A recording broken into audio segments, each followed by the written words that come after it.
High friends, welcome back to चेरेलाज kitchen. आज आपण बघणार आहोत स्ट्रीट स्टाईल व्हेज मोमोज. एकदम झटपट होणारे, अगदी सोप्या पद्धतीमध्ये.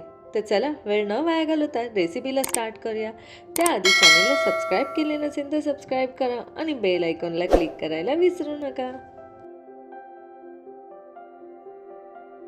मोमोज बनवण्यासाठी आपल्याला लागणार आहे एक मीडियम साईजचा कोबी. तर हा कोबी मी असं किसून घेणार आहे. तुम्ही इकडे बारीक एकदम चिरूनही घेऊ शकता. तर मी किसणीनेच त्याला किसून घेते आहे.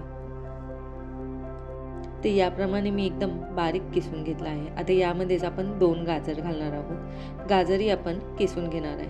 तुम्ही कापून घेतले तरी चालेल.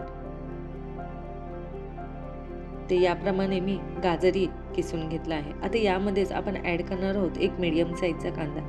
कांदाही आपल्याला बारीक चिरून घालायचा आहे. आता यामध्ये घालणार आहोत मीठ. मीठ आपल्याला इकडे थोडेसे जास्त मीठ घालायचं आहे. नंतर आपण मिठाचा वापर करणार नाही त्यासाठी. आणि ह्याला व्यवस्थित असे मिक्स करून ठेवायचे आहे, जेणेकरून ह्याचे पाणी सुटेल पूर्णपणे. आता हे आपण असंच ठेवूया आणि चटणी बनवूया. चटणी बनवण्यासाठी मी इकडे 4 मीडियम साईजचे टॅमॅटो घेतले आहे, 1 इंच आलं आणि 8 ते 9 लसणाच्या पाकळ्या घेतल्या आहेत. पण मी लसूण पूर्ण नाही सोलून घेतला आहे. त्याचं फर्स्ट आणि लास्ट तोंड फक्त कापून घेतलं आहे. मधली साल त्याची अशीच ठेवली आहे. तुम्ही पूर्ण सोलूनही लसूण घेऊ शकता. इकडे मी 1 कप पाणी घेतलं आहे आणि यामध्येच ॲड केले आहे टॅमॅटो, लसूण आणि अद्रक. तसेच यामध्ये आपण घालणार आहोत तिखटाच्या 4 ते 5 मिरच्या. इकडे तिखटाच्या मिरच्या घातल्या आहे आणि यामध्ये तुम्ही शंकेश्वरी मिरचीही ॲड करू शकता. पण मी शंकेश्वरी मिरची ॲड न करता मसाला ॲड करणार आहे. तसेच ॲड केले आहे चवीनुसार मीठ. आता हे बॉईल होत आहे तोपर्यंत आपण पीठ मळूया. पीठ मळण्यासाठी मी इथे 1 कप मैदा घेतला आहे आणि थोडेसे मीठ. आपल्याला लागेल तसे पाणी घेऊन ह्याचं एकदम घट्टसर पीठ आपल्याला मळायचं आहे. पातळ थोडे पण नाही ठेवायचं, एकदम घट्ट पीठ मळून घ्यायचं आहे आपल्याला. तर तुम्ही इकडे बघू शकता थोडे थोडे पाणी ॲड करून मी एकदम घट्टसर असे पीठ मळून घेतले आहे. हे पीठ आपण असेच 10 मिनटं रेस्ट करायला ठेवणार आहोत, जेणेकरून आपला मैदा व्यवस्थित भिजेल. तर ह्याला 10 मिनटं आपण असेच ठेवून देऊया. इकडे आपली चटणीही शिजली आहे. आता या चटणीमध्येच आपण ॲड करणार आहोत 1 ते 1.5 चमचा आपल्याला कॉर्नफ्लॉवर घ्यायचा आहे. कॉर्नफ्लॉवर 1 ते 1.5 चमचा घेऊन ह्याच्यामध्ये थोडेसे पाणी ॲड करून ह्याला व्यवस्थित मिक्स करून घ्यायचं आहे, जेणेकरून त्याच्यामध्ये काही गुठल्या होणार नाही याची आपल्याला काळजी घ्यायची आहे. तर या प्रकारे मी कॉर्नफ्लॉवर मिक्स करून घेतलं आहे. आता हे कॉर्नफ्लॉवर आपण चटणीमध्ये ॲड करूया आणि 5 मिनटं चटणीला अशीच बॉईल येऊन देऊया. तर तुम्ही इकडे बघू शकता कशा प्रकारे आपली चटणी झाली आहे. या प्रकारे ट्रान्सपरंट झाली की इकडे आपली चटणी रेडी झाली आहे. तर आता गॅस बंद करून आपण थंड होऊन देऊया.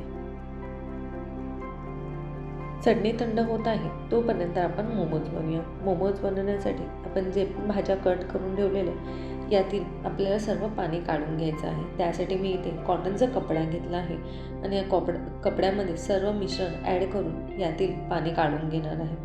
जर कपडा नसेल तर तुम्ही हाताचे या चाळणीच्या साहाय्यानेही करू शकता, पण कॉटनच्या कपड्याने व्यवस्थित त्यातील सर्व पाणी निघतं. त्यामुळे मी इकडे कॉटनच्या कपड्याचाच वापर केला आहे. तर तुम्ही इकडे बघू शकता कशा प्रकारे पाणी निघालं आहे. तर तुम्ही इकडे बघू शकता मी यातील सर्व पाणी एकदम काढून घेतलं आहे. ह्यामध्ये थोडेही पाणी मी ठेवले नाही आहे. आता यामध्येच आपण ॲड करणार आहोत 2 मीडियम साईजच्या सिमला मिरची.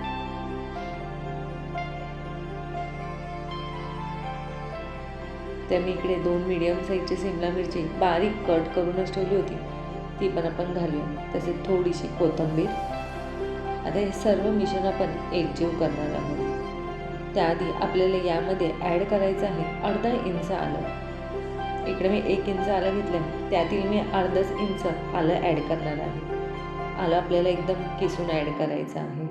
तर अर्धं आलं मी ठेवून दिलं आहे. तसेच इकडे आपल्याला 4 ते 5 पाकळ्या लसणाच्या बारीक किसून ॲड करायच्या आहेत.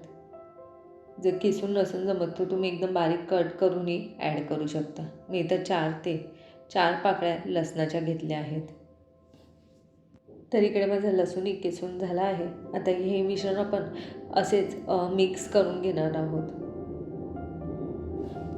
तर इकडे आपलं मोमोजमधील स्टफिंग रेडी झालं आहे.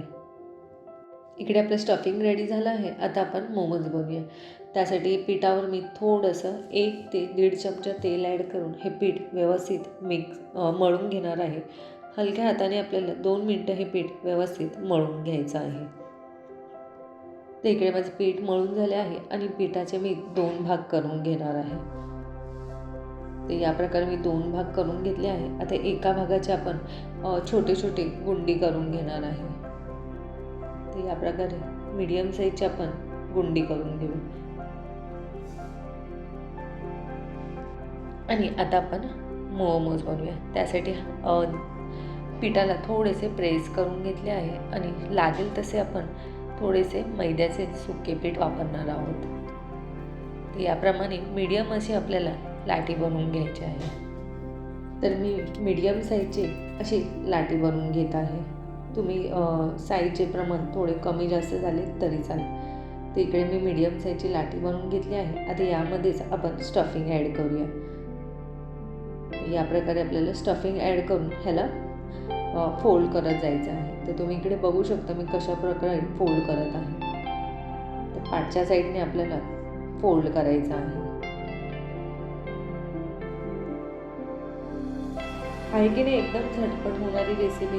घरी नक्की ट्राय करा आणि मला कमेंट करून सांगा कशी झाली आहे. तर या प्रकारे मी सर्व साईडने मोमोजला फोल्ड करून घेतले आहे. आता यामध्ये थोडेसे अजून स्टफिंग भरून मी याला पॅक करते आहे. तर या प्रकारे आपल्याला प्रेस करून हे पॅक करायचं आहे. तर इकडे आपले मोमोज रेडी झाले आहे. तर याचप्रमाणे मी सर्व मोमोज बनवून घेतले आहे. आता हे मोमोज आज मी इडलीच्या भांड्यात स्टीम करणार आहे. तर याप्रमाणे इडलीच्या भांड्याला तेल लावून घेतले आहे आणि यावर आपण आता मोमोज ठेवूया. जर इडलीचं भांडं नसेल तर तुम्ही टोपामध्ये जाळी ठेवूनही मोमोज स्टीम करू शकता किंवा मोमोजच्या भांड्यातही तुम्ही स्टीम करू शकता. आता आपण मोमोजला वरनं पण तेल लावून घेणार आहोत. त्याने हे खायलाही खूप छान लागते आणि खूप सॉफ्ट होतात. आता याला आपण इडलीचं भांडं मी आधीच पाणी ॲड करून गरम करत ठेवलं होतं. तर यावर आपण मोमोज ठेवून देऊया आणि 10 ते 15 मिनटं ह्याला स्टीम होऊन द्यायचे आहे. तर इकडे मीडियम टू हाय गॅसवर 10 ते 15 मिनटं आपण मोमोज असेच वाफवून घेणार आहोत. मोमोज होत आहे तोपर्यंत आपण चटणी बनवूया. आपल्या इकडे चटणीचे मिश्रणही थंड झाले आहे. आता हे मिक्सरच्या भांड्यामध्ये ॲड करून घेऊया आणि यामध्ये पाणी न वापरता आपल्याला हे असेच मिक्सरमध्ये बारीक करून घ्यायचे आहे. तर माझ्याकडे काश्मीरी मिरची मी मगाशी घातली नव्हती. त्यासाठी मी इकडे अर्धा चमचा एवढे काश्मीरी लाल मिरची पावडर ॲड केली आहे आणि एकदम बारीक असं चटणी करून घेतली आहे. जर तुमची एकदम बारीक न होता थोडी फोडी राहिल्या तरीही चालेल, काही प्रॉब्लेम नाही. तर इकडे आपली चटणी ऑलमोस्ट रेडी होत आली आहे. एकदम बाहेरच्यासारखी चटणी लागते. त्याला अजून टेस्टी बनवण्यासाठी मी इकडे ॲड केले आहे अर्धा चमचा विनेगर, 1 चमचा टॅमॅटो केचप आणि ह्यावरच आपण ॲड करणार आहोत पिझ्झा हब. जर तुम्हाला एकदम बाहेरसारखी चटणी पाहिजे नसेल तर तुम्ही यामध्ये जेव्हा चटणी बॉईल होते त्यावेळेला थोडासा कलर ॲड केला तरी चालेल. मी इकडे कलरचा वापर केला नाही आहे. तरी इकडे आपले मोमोजही रेडी झाले आहे. 15 मिनटं मी हे ठेवले होते वाफवायला. 15 मिनटानंतर मी काढले आहे. मोमोज गरम असतानाच यावर आपण लावणार आहोत थोडासा बटर लावून हे आपण सर्व करणार आहोत. बटरने ह्याला खूप छान अशी टेस्ट येते. जर तुम्ही नसेल खात तर स्किप केले तरी चालेल.